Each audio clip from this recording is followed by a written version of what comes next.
Welcome back to another episode of Out of the Blank Podcast. David, it is a pleasure to have you back on the show. It's been almost a year. Has it been that long, Robbie? It seems but yesterday. I'm telling you, man, you blink, time just flies right by. It's good to be back. I wanted to have you back on because I've been reading your Substack a little bit. You've been talking a lot about Timothy Leary. I've been down this 60s and 70s rabbit hole, just trying to understand the times. And I wanted to ask you just a really simple question. The Summer of Love, how would you explain it to new people? Um, I think you have to look at uh, where it came from. Um, some people argue that the crucial year was not 67, but 65. 65, LSD was still legal. Uh, you couldn't be prosecuted for importing it or manufacturing it. And the political mood in America, as elsewhere, certainly in uh, in the in the UK as well, was that there was an undercurrent of rebellion against against the conformist order, and the new consciousness, I would say, was anti-imperialist, opposition to the Vietnam War. Um, Women's liberation was in its infancy. Um, Anti-racism, anti-consumerism, and concern for the environment.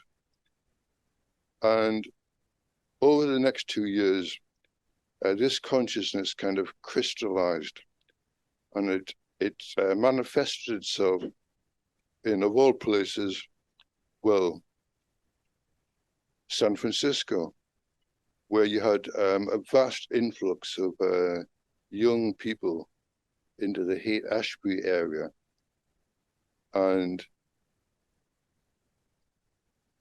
they were doing music, and they were doing all sorts of drugs, and the musical accompaniment to this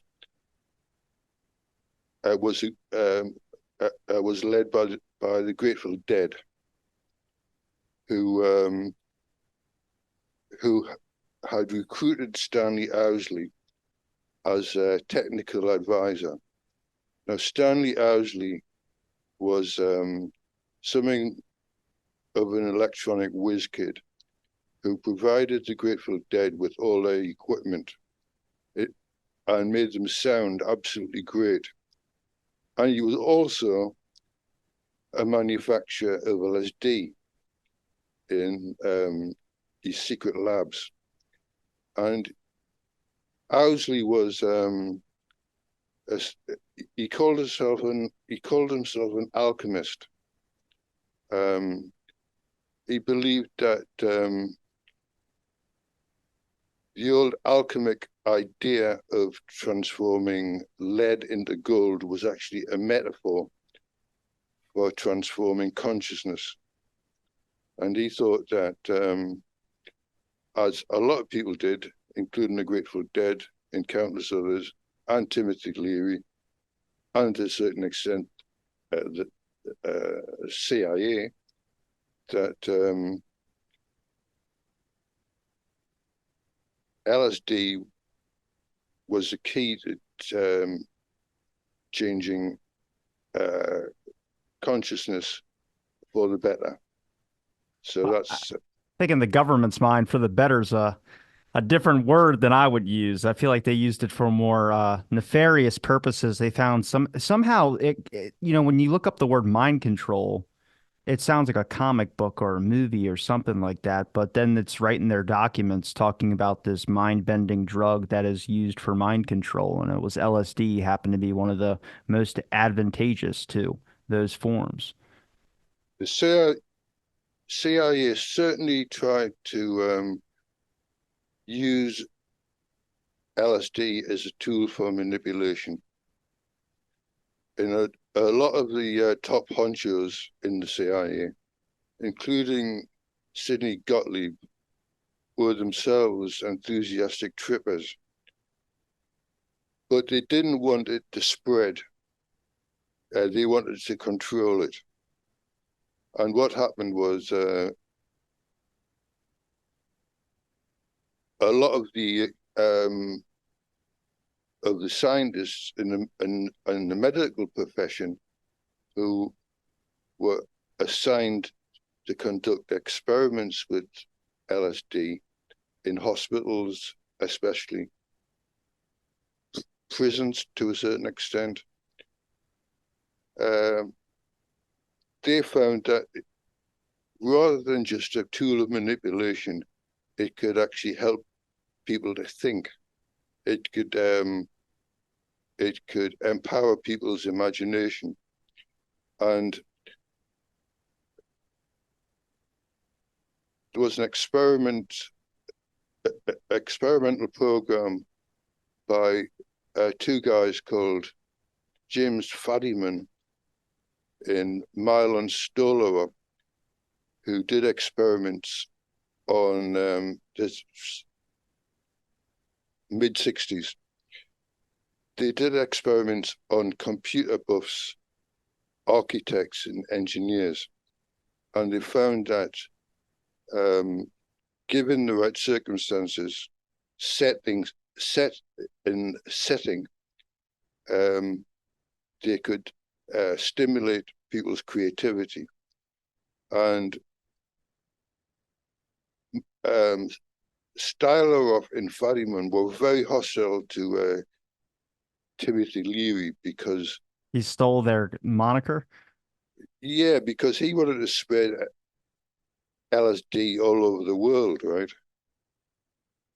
He he wanted to make LSD for the masses because he naively believed that if you throw LSD to the four winds, it'll it it it it it, it would revolutionize the world.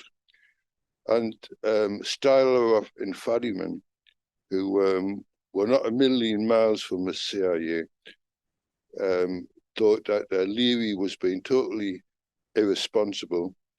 And if you look at the current works on psychedelics, uh, I call it the new revisionism. They say that if Leary hadn't gotten away, and all the hippies like Stanley Owsley and Nick Sand and Tim Scully and the Grateful Dead and God knows who else, if they hadn't spread uh, uh, this thing to the four winds, um, responsible experimentation wouldn't have been closed down as it was.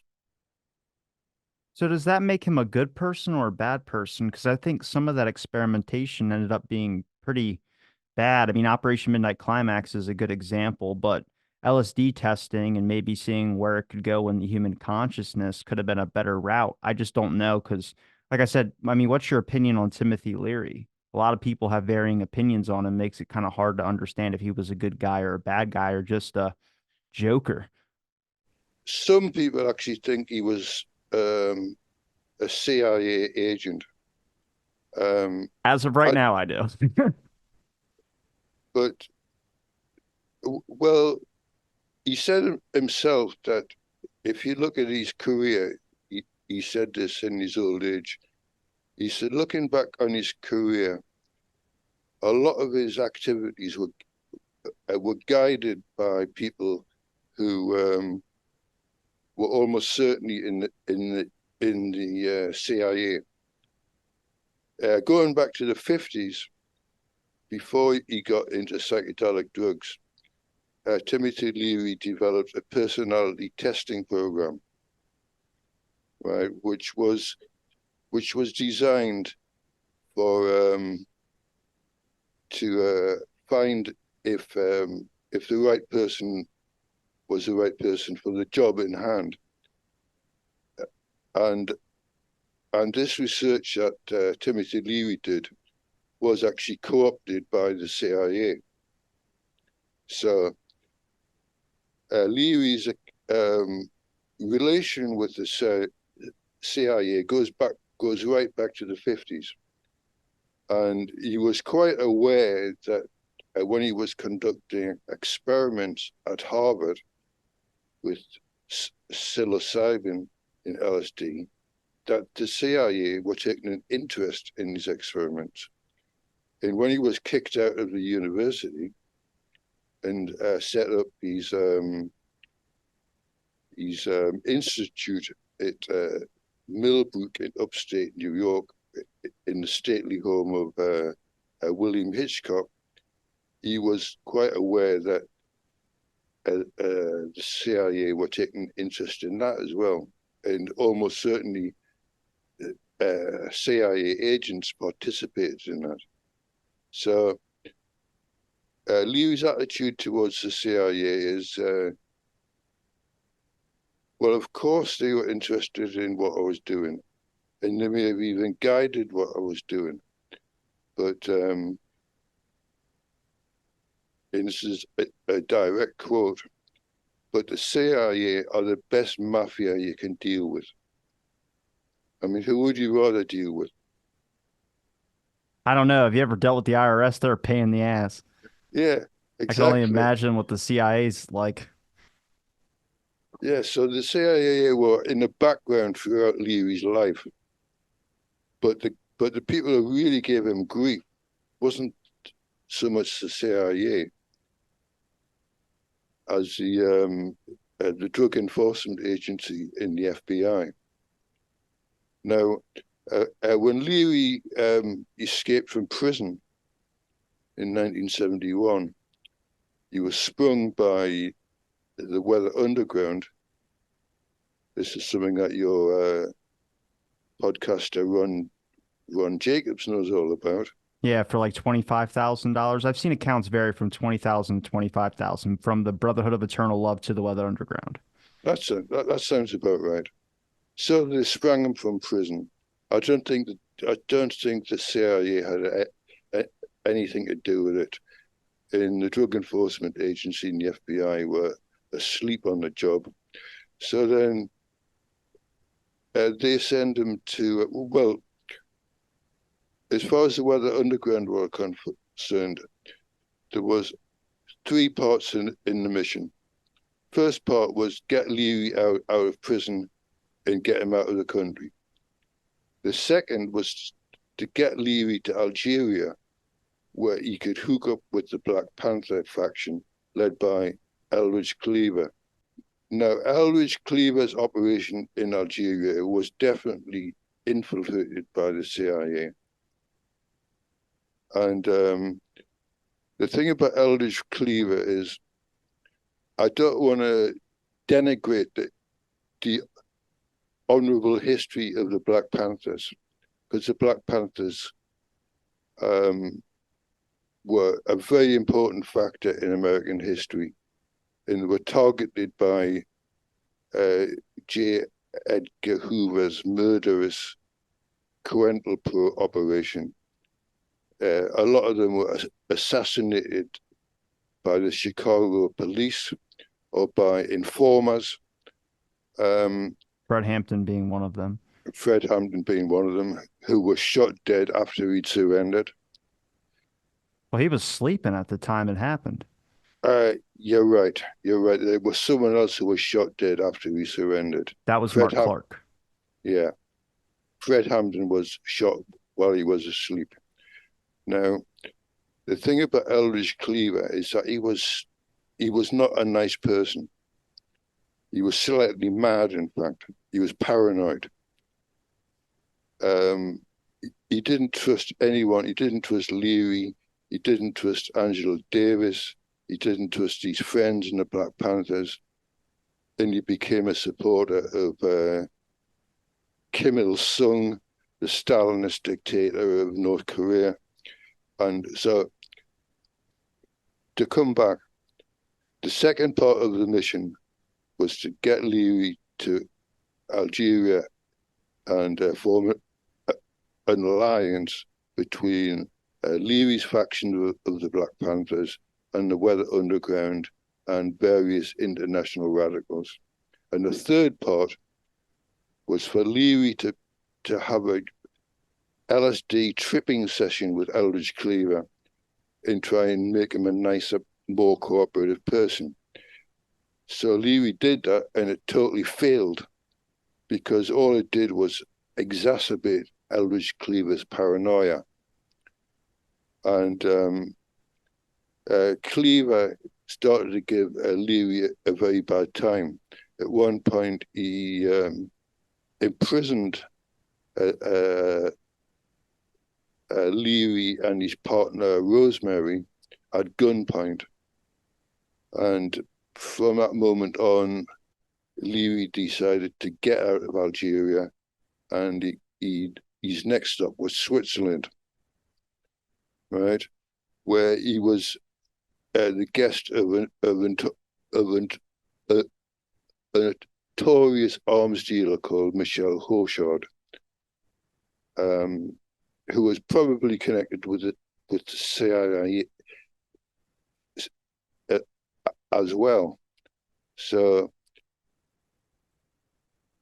as you know, from that point on, he spent some time in Switzerland. The American government were trying to extradite him.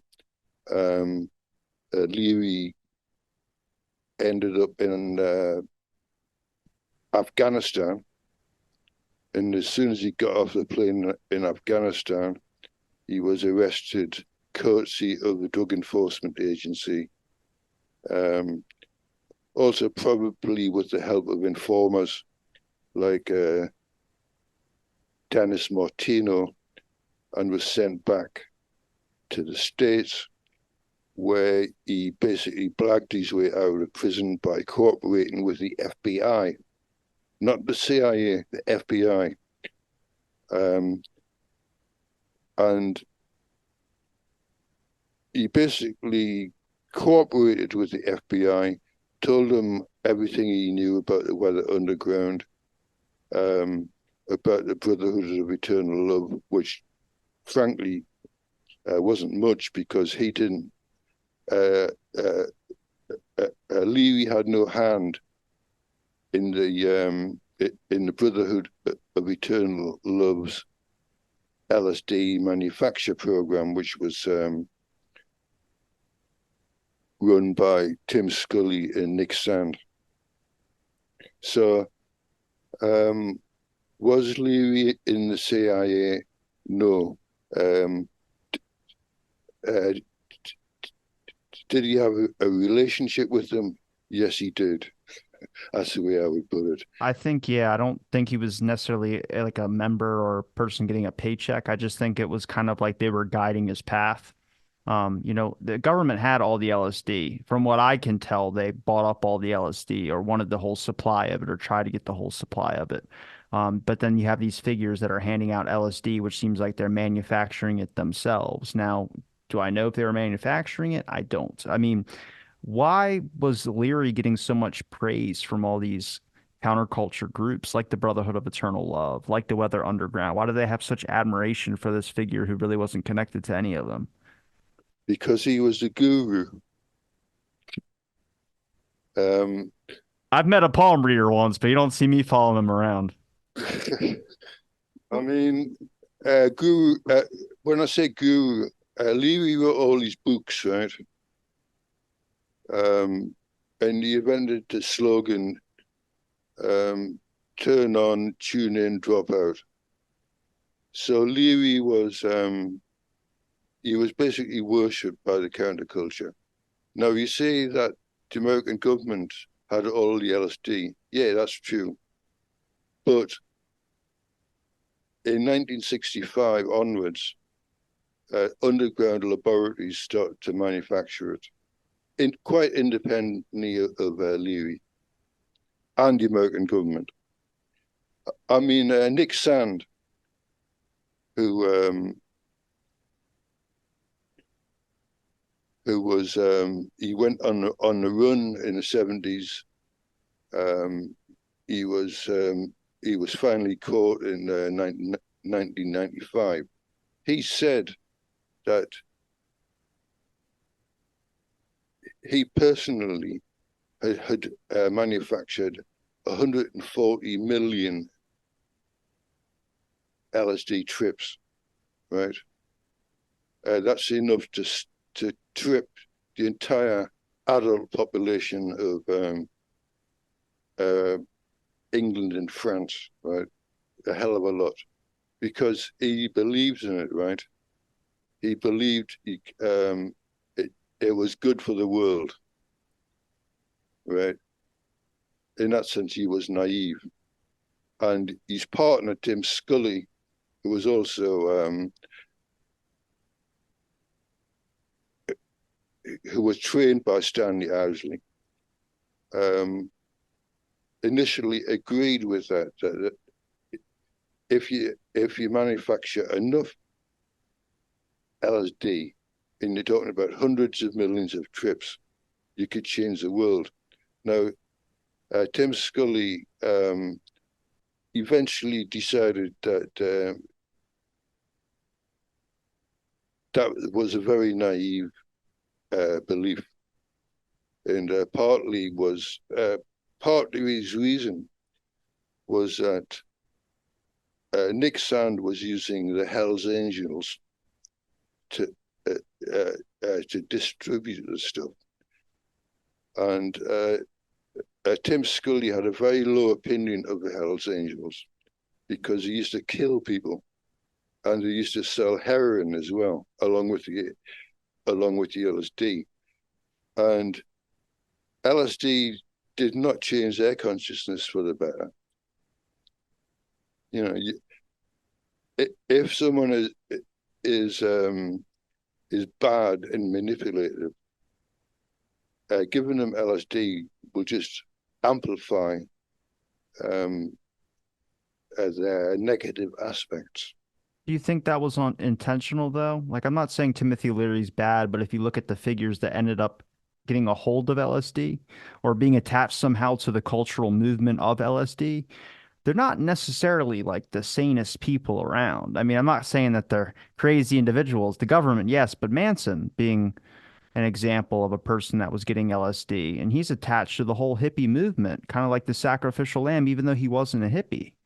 But he also, if I'm not mistaken, brokered a peace between the Hells Angels and another group. Manson did.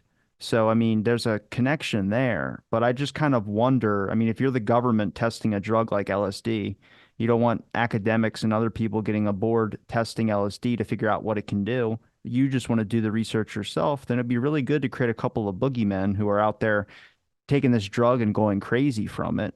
Necessarily might not even be LSD. You just attach it to them. Oh, they took LSD. They could have took something else. But then everyone gets scared of it. Take these hippies away from me. They're all cultist killers like Manson. That's not true, but it's what happened. Well, I think as regards the academics, the CIA were fine with the academics, providing they could more or less control them, or if the if the academics were answerable to the establishment, which Stoller and Fadiman certainly were, along with Captain Tripp's um, Alfred Hubbard. No, I was about to say, who's Captain Trips? Um, he was a kind of freelance intelligence agent, and he got his LSD direct from Switzerland, and he distributed amongst the elite in places like Washington. He tripped out politicians, artists, writers, and everyone thought he was a really nice guy. But he hated Leary. He met Leary um, more or less on an intelligence gathering mission, but he couldn't stand the fact that Leary wanted to make this drug available to the masses, right? Um, so Alfred Hubbard, um, he wasn't actually in the CIA. Uh,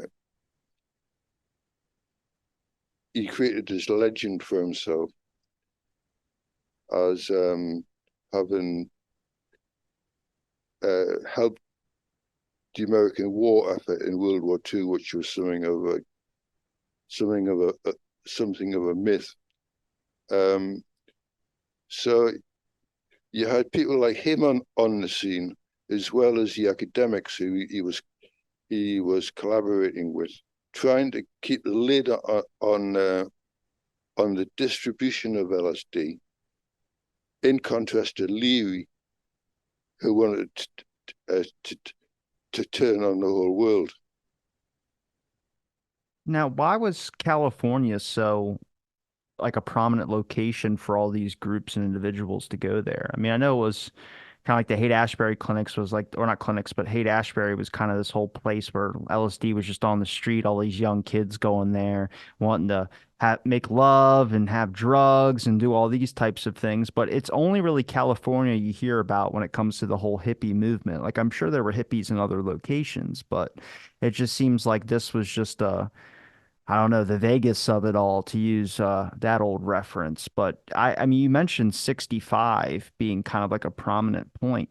When would you say the end really was? Do you think it was the Manson stuff that kind of ended the whole movement? I mean, like how many groups were really beneficial or born out of the whole Summer of Love? Well, on the negative side, the two things spring to mind. One of them is Manson, and the other one is the notorious Altamont Pop Festival, which are both about the same time, right? You know about the Altamont Pop Festival? Now It I know started. more about Manson. It started the roll. It started the Rolling Stones, and everyone wanted to create another Woodstock, right?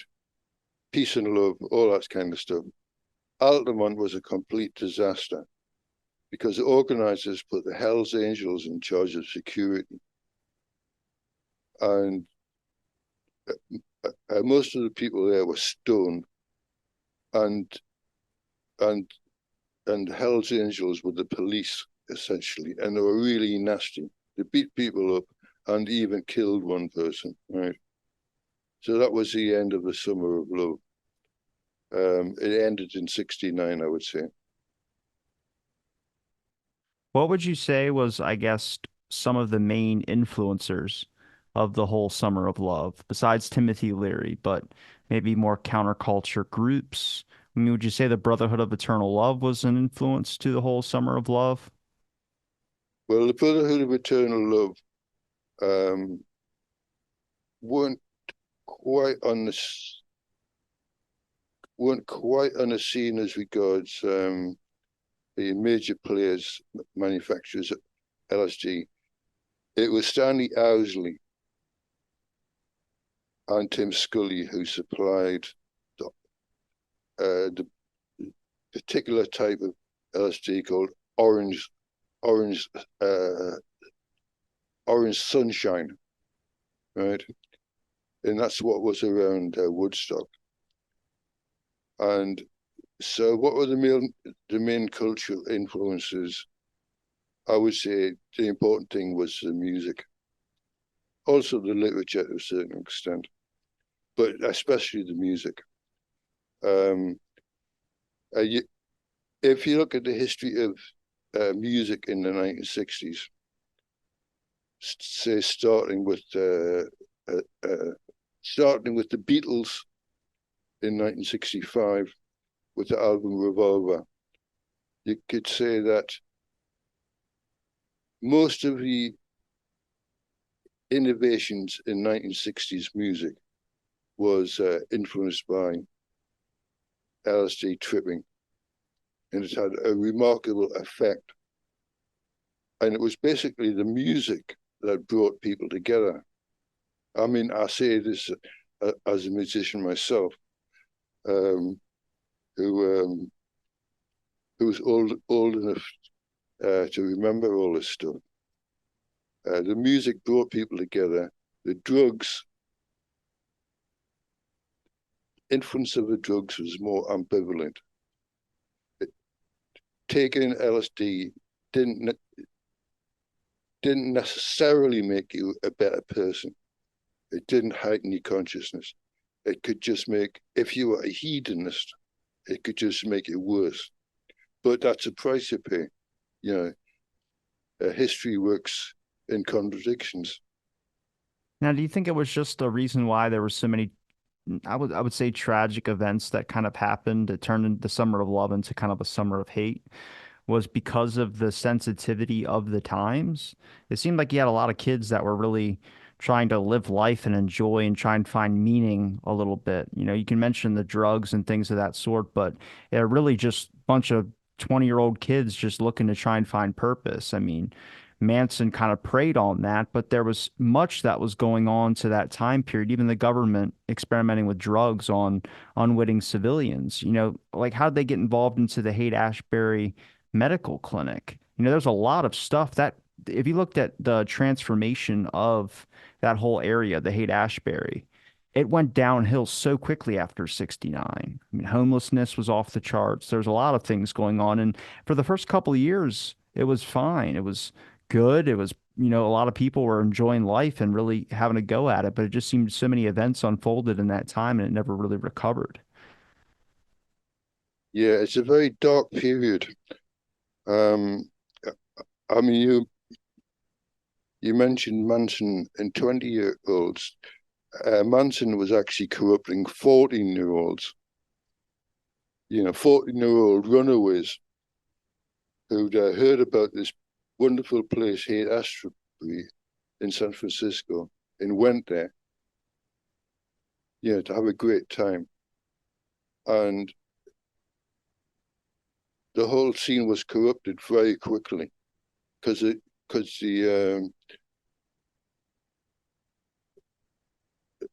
drug dealers, right, they weren't interested in raising consciousness.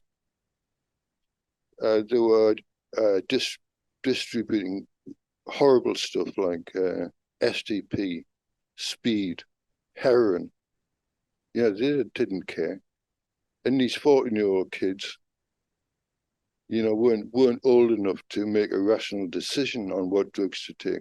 So uh, it was perfect for someone like Manson, a murderous psychopath, to exploit these people and build up his cult.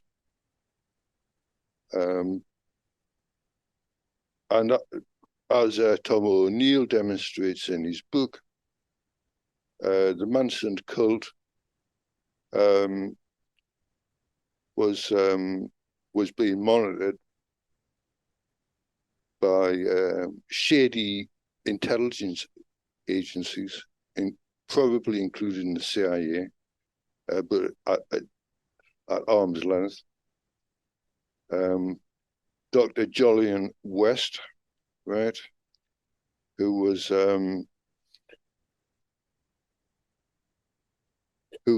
certainly part of the MK Ultra program. He was connected with the Haight-Ashbury Medical Center, which was set up to deal with people having bad trips, and actually monitored them and manipulated them and manipulated Manson. One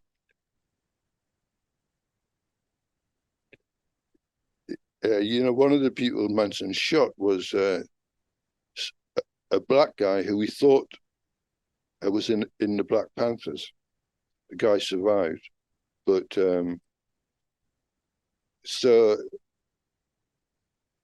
the San Francisco and Los Angeles police were quite happy to use people like Manson to undermine the Black Panthers.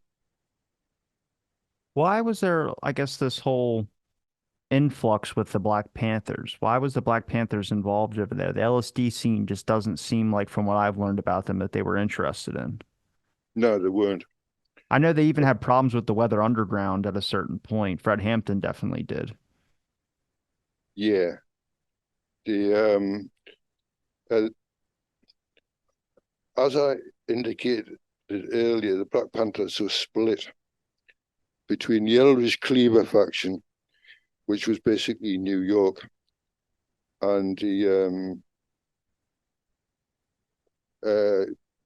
faction led by David Hilliard in San Francisco, who weren't into Cleaver's mad Stalinism and armed struggle. The original idea of the Black Panthers was not to use weapons, guns offensively. It was to protect um, the black community. And at this time, before they changed the gun laws, people were allowed to use guns to protect the communities. But once the Black Panthers started doing that to protect themselves against the murderous cops in Chicago and elsewhere, the state came down on them like a ton of bricks. And when Eldridge Cleaver was forced to leave the country, he took some of the worst elements of the Black Panthers with him, the most violent ones. And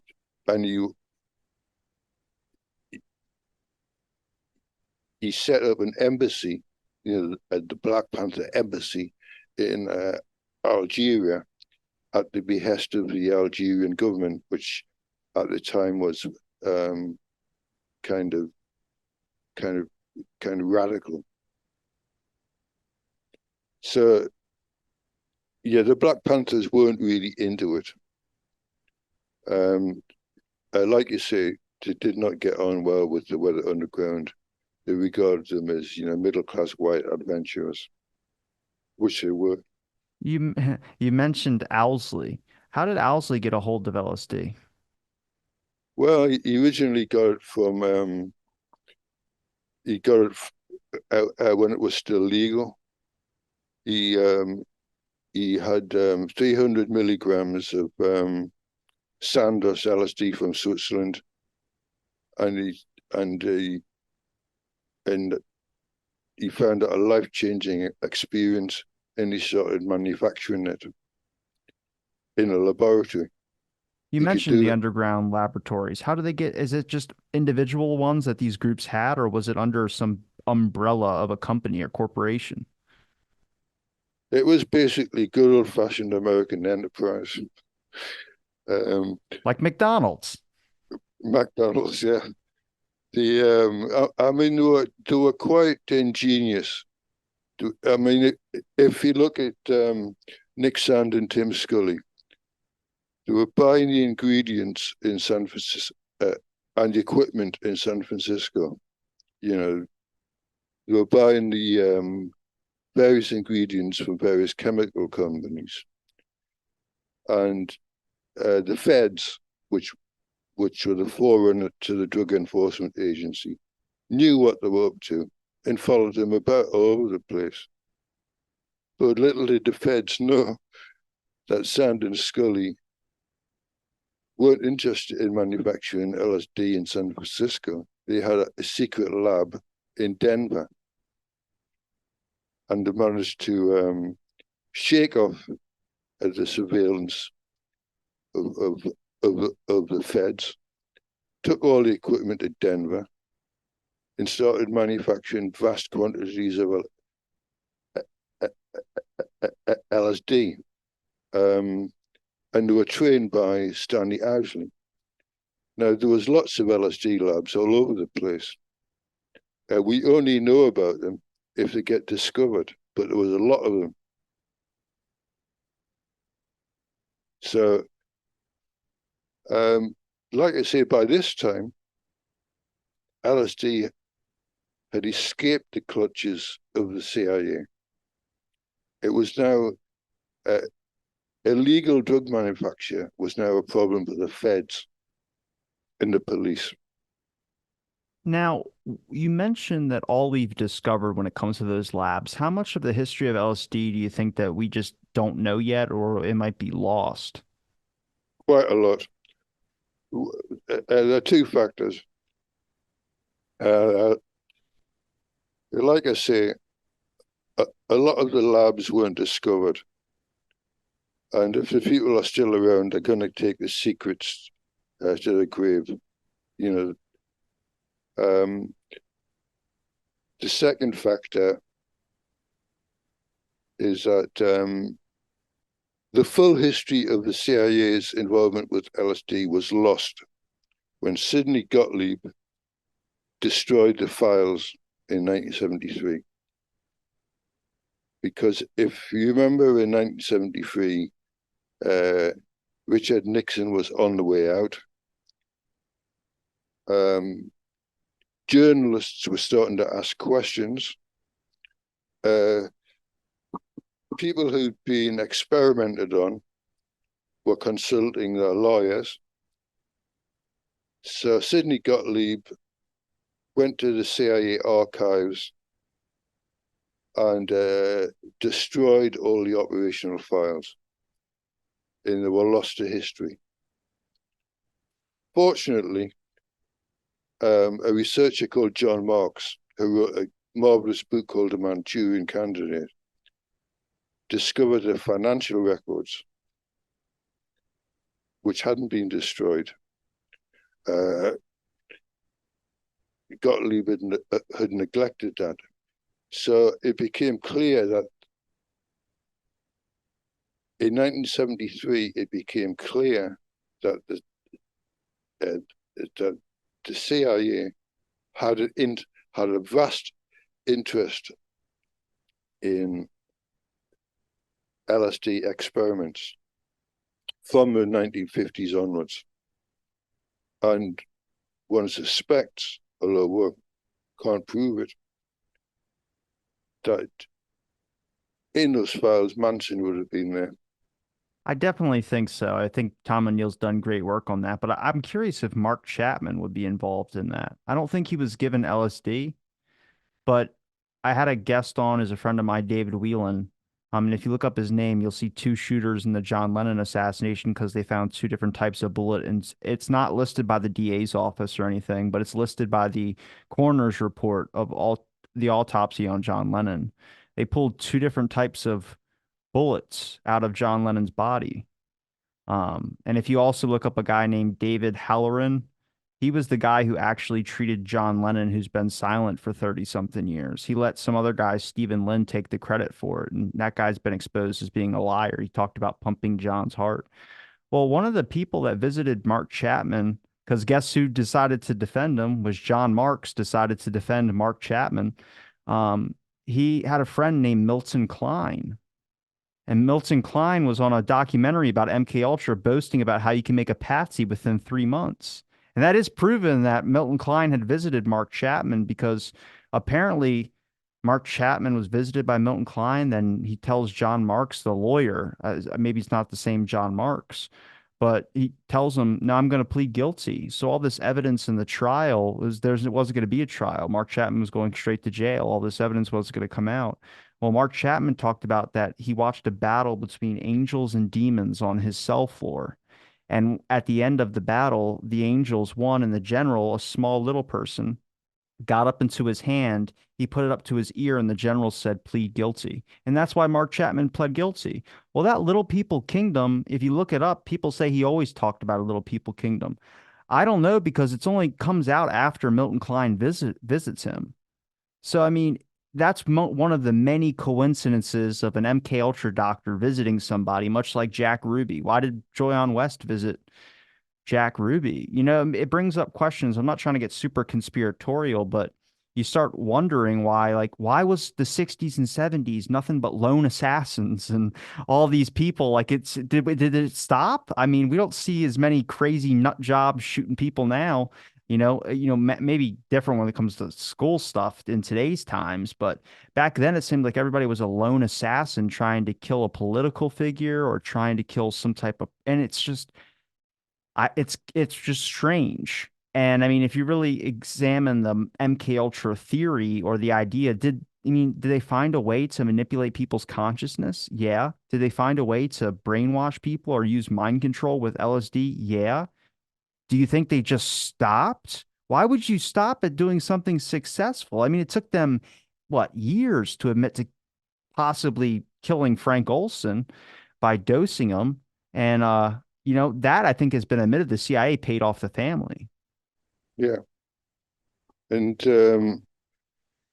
the evidence in what's it in the book about Olson by Hank, can't remember his second name. Oh, Aliberia. That's him.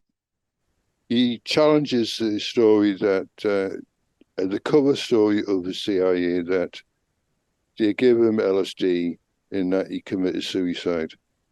He actually, Albieri actually argues that they gave him LSD and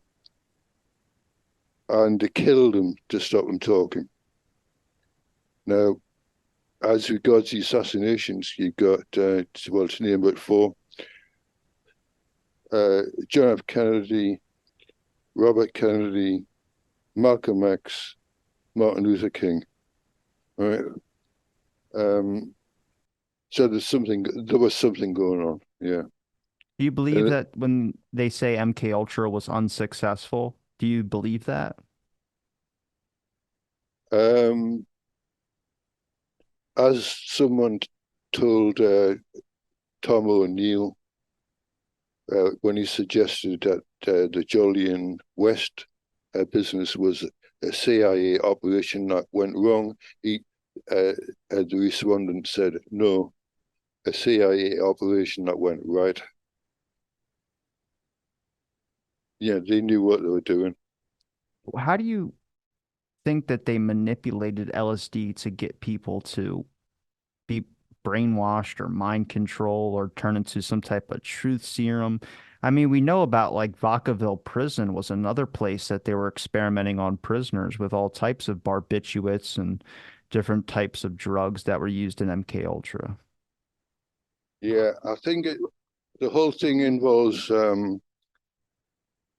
more than just drugs. It also involves personality testing.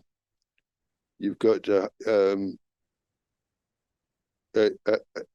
can't just take anyone off the street. You have to select them. Um, as you know, there's an incredible mystery around Sirhan Sirhan, right? The guy who was supposed to have shot Robert Kennedy. So you've got to find the right kind of personality, and you have to manipulate them either by up to the level of direct threats, massage their egos, and convince them that they ought to go out and kill someone. As we said, a lot of this stuff is in the files that Gottlieb destroyed. I mean, do you think things like Jonestown and a lot of stuff that is very controversial and a lot very, very heavy, these are some of the examples that could be talked about when it comes with MK Ultra? Because I know we don't know because of the documentation, but I mean, like I mentioned with Timothy Leary, not necessarily being an agent of the government, but being someone that was manipulated by the government. I mean, it served pretty good if you look at the way we remember the 60s and 70s, or the average public is taught the 60s and 70s, was this kind of crazy, wild times that ended up going bad because of all these individual figures that have this either crazy personality. Was that always there? I mean, Timothy Leary was a professor and then just takes LSD and decides that he wants to be this loose cannon. I mean, I guess I can buy that, but it seems like you kind of have to challenge the notion of religion. You have to challenge the notion of all these things. And I don't mean say it doesn't exist, but you can't.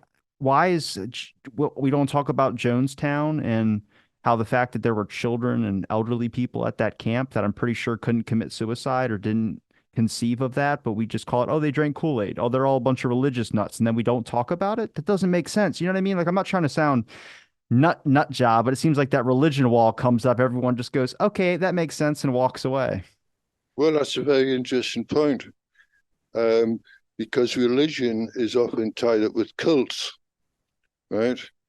And Manson was a leader of a cult, which he built, possibly with help from secretive agencies. There were a lot of cults, especially in California. Still now, California is full of cults. Um, um, Jonestown was a cult. In part of the mind control project, MK Ultra was to study the anthropology of cults, and the questions would be how do you build a cult, and how do you manipulate a cult? Yeah, so there's questions about Jonestown certainly. Um, it has to be speculation though. As regards Chapman, now it's interesting. Um, Back in the 90s, early 90s, was a book by a British barrister called Fenton Bresler, who wrote a book called Who Killed John Lennon? And he studied the whole thing. And he said that the only thing he could prove is that there was um, a period in Chapman's life comprising only a few weeks before he killed John Lennon that can't be accounted for and are slightly mysterious. And he speculates, and it's only speculation, that Chapman was manipulated, in that Chapman had been involved in a cult in, I think it was Hawaii. So Called the uh, YMCA. yes, yes. So I remember I reviewed this book for a magazine in the early 90s where I said, interesting, not proven. That's That's my fair. line. That's my line. That's fair. You still believe that today, even with all the changes that we've had on information that comes out? I haven't seen the latest information. I'd want to study it. I'm open to suggestions. Because Jonestown with Jim Jones, there was World Vision, which was another kind of weird. And World Vision also came in contact with Mark Chapman and other John Hinckley as well too. Um, so Remind me who John Hinckley is. John Hinckley's the guy who shot Reagan. Right. So I definitely think like no, there's no doubt about it. It was Hinckley that did it. Just like there was no doubt about it that Mark Chapman did it. But I'm just saying there might have been other factors um, that have done that.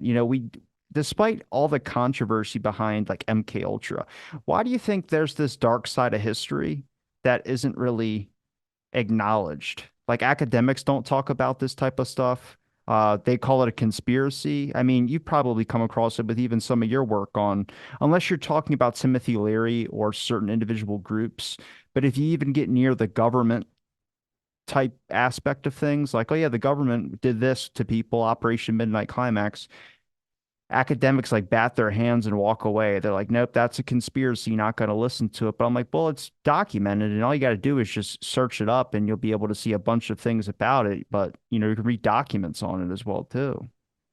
You see, it's one thing. It's one thing to believe in the conspiracy theory of history that started off 200 years ago with various books coming out. How did the French Revolution happen? How did the American Revolution happen? There must have been some kind of conspiracy. Okay, and they go right through history, trying to explain history as the work of secret societies. Now, there's a difference between that and accepting, which a lot of, as you say, academics do not, that there are conspiracies, right? There are real conspiracies that are worth investigating by historians. I mean, Nick Sands with his 140 million tabs of LSD, he did as a conspiracy. That's a fact. There's that song by Carole King about the 60s, um, where assassins, by coincidence, did do the right people in. Yeah. Just by coincidence, because there's a few nuts on the go, right, with guns. But the nuts with the guns don't exist in a vacuum. It doesn't mean that they're being manipulated by a secret society, but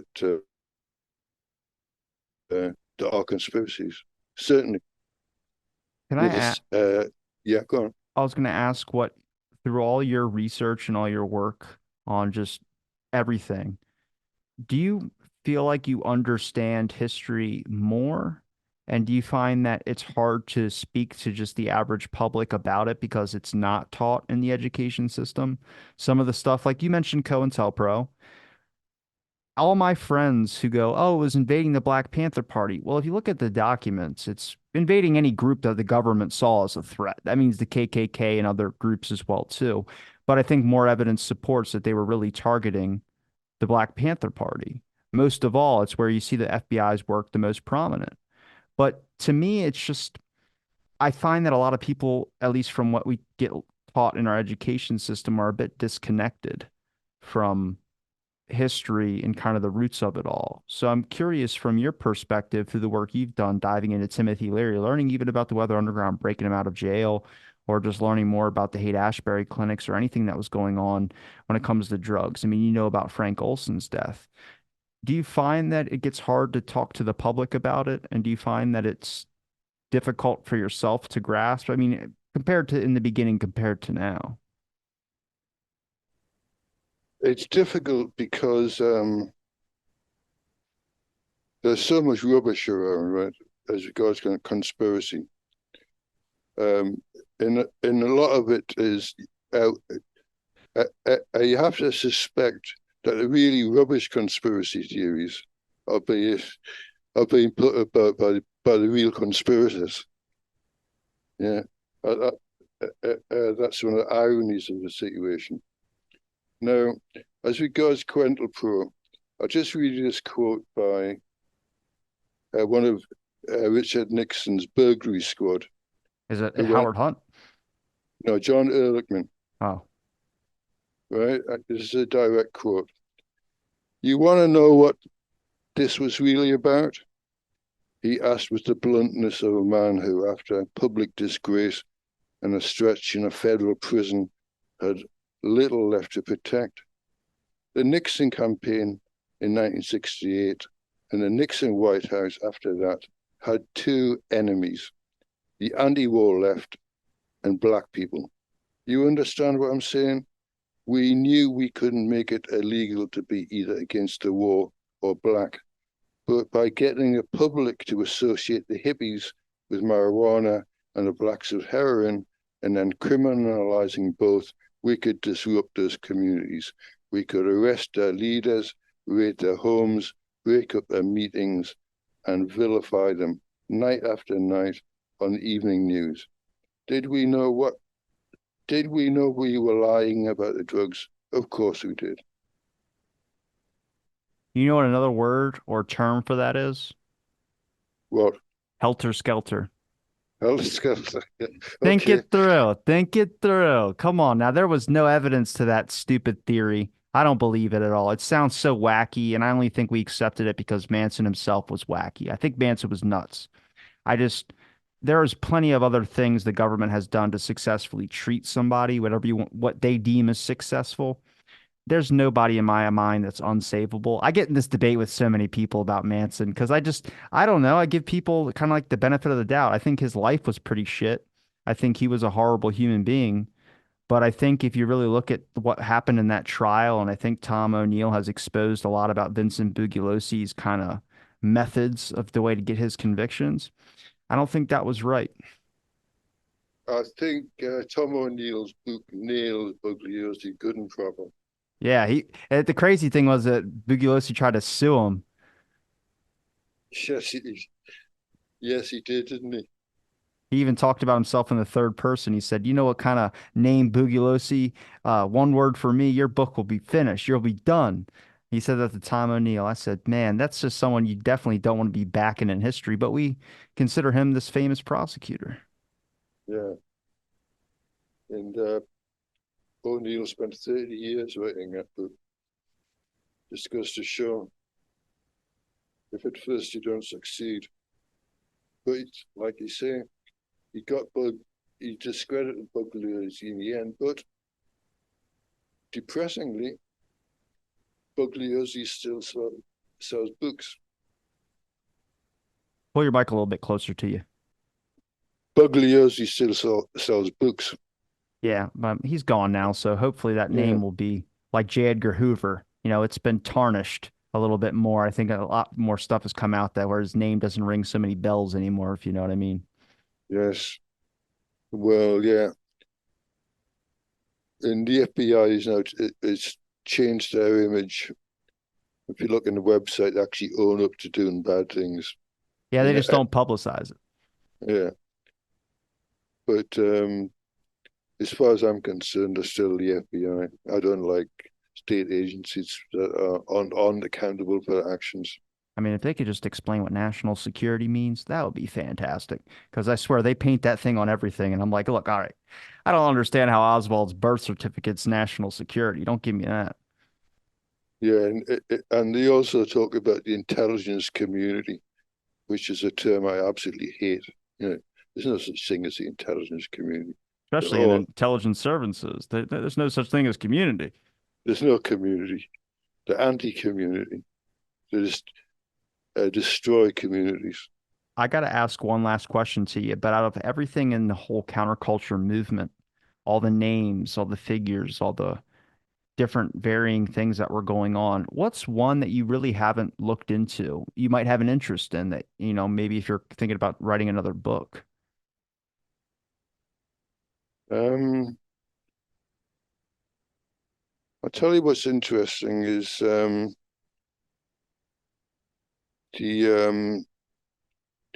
the way the CIA tried to manipulate culture, like they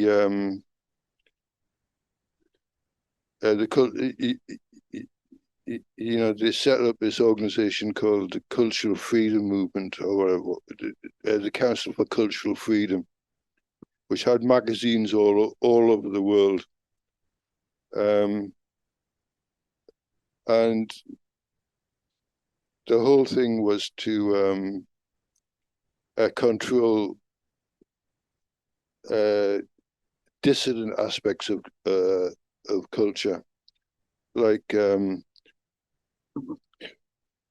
try to weaponize jazz, right, by arranging for State Department tours of Eastern Europe by jazz musicians to convince people in Eastern Europe that American culture was great.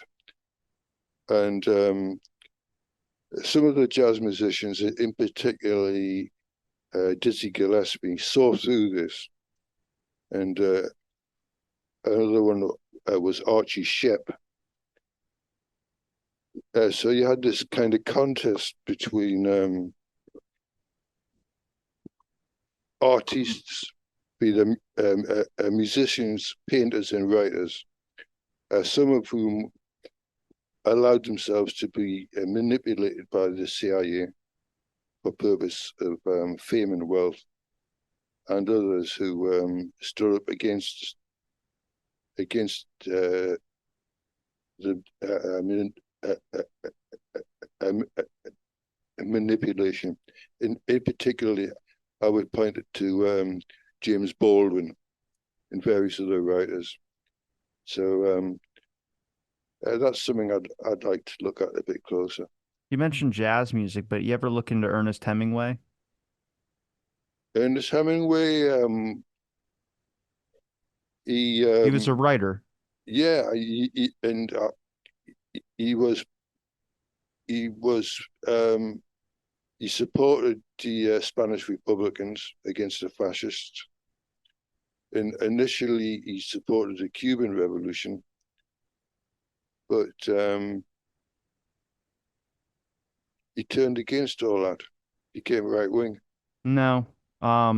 He before he died, he had very pro views of Castro, and he started getting super paranoid that the FBI was surveilling him and stalking him and doing all this type of stuff. And he had told a bunch of his friends and family about it. Well, they brought him to a mental institution, because he couldn't like he just was locking himself away and just couldn't sleep. And they gave him a ECT, electroconvulsive therapy, to fix it. And afterwards, he couldn't write. So then he went back and they did it again to him and he ended up shooting himself. Well, it turns out his paranoia was right because the FBI, if you go to their website, has a 500-page file on Ernest Hemingway. They were stalking him. They were watching him. That's very I interesting. didn't know that, but it was this war, like as much as in the Cold War, they used literary writers and all these things to push out their propaganda. The FBI's COINTELPRO program and other things, they were going after musicians. John Lennon has a file for his activism in the Vietnam stuff.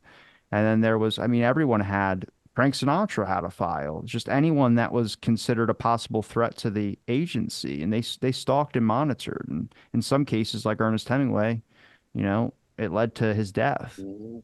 Arthur Miller, Yeah, Marilyn's husband. Yeah. So that's a uh, so that's another field. what's crazy is that some of those figures are some of the most prominent even today. They've lasted through history, which makes you wonder, like, I don't know, what would they be if they were still around or made it to whatever point they would have averagely died at, not in some horrible overdose situation or suicide or some weird unexplainable tragedy. Hmm.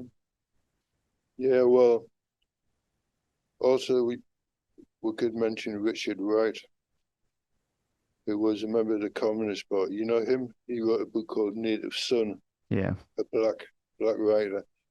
I mean, he turned against communism, but he found American racism was so oppressive that he moved to Paris. But even then, the FBI wouldn't leave him alone, Hell yeah, it's and like the IRS, man. They don't stop. they don't stop. So a lot of these writers had a very hard time, and when died before the time. It's interesting what you say about Hemingway. I didn't realize that the FBI had him under surveillance to that extent. Yeah, I have a YouTube short about him. I never heard it before either until someone had mentioned it in conversation. I looked up and I read his files. They definitely were, if you look up his name, everyone talks about his massive paranoia that the government was surveilling him. But then there's articles talking about because the government, yeah, was really surveilling him, because he had the Castro, I guess, views or voice, which is just interesting, but it just goes down another dark road of how far the extent of the body count is for the FBI. I mean, it's like the Clintons. They just somehow get away with it, and next thing you know, people don't talk about it. Hmm. Yeah. But David, I appreciate the time, man. Where can people find your links to your books? I can put your Twitter in there as well too. And also you got a Substack. Yes, finally we get to see the writings and it's accessible to the public. I like it. Yes. So my blog is called The Barbarism of Pure Culture, and the Substack is D Black Substack. And I've just had an